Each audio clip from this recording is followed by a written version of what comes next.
Stand by a minute. We also want to bring in our Capitol Hill correspondent, Kasie Hunt.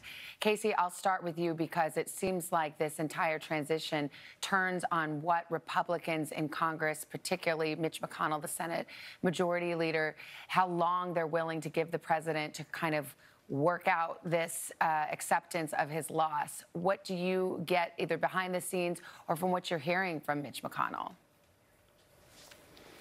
So Republicans, frankly, are afraid of Donald Trump from a political perspective, and they're running two runoff races in the state of Georgia that are going to determine control of the Senate. So I think there's two deadlines. One, you just heard from Mitch McConnell in Peter's piece talking about when the Electoral College will actually meet and select the president. I think that's going to be an extremely important deadline.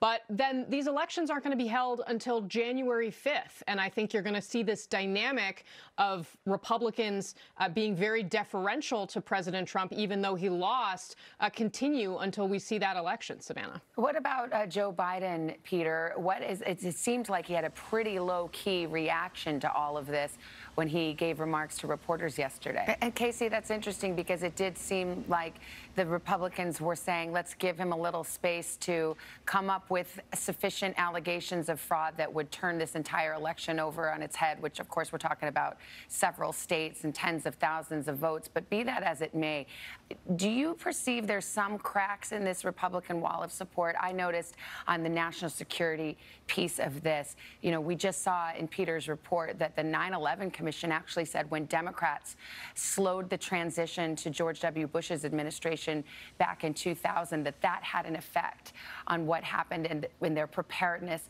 for 9/11. Now, of course, the situation is totally reversed. Are Republicans worried about the national security implications of delaying all of this? I think that's absolutely the right question, Savannah, and I think that you are starting to see a little bit of movement on that front. Certainly behind the scenes, there is a level of alarm, I think, that people feel calmed by the way Joe Biden handled it, but there's a lot of concern about the real-world national security implications, and you are starting to see that come out a little bit in public, even from Republicans, most notably from the acting chairman of the Senate Intelligence Committee, Marco Rubio, who told reporters yesterday, hey, we've got to get this going because this obviously affects all of us and could have pretty significant ramifications. And the reality is there's not a lot that Congress can do. I've been asking sources, hey, is there a way you can accelerate this? Could you adjust things?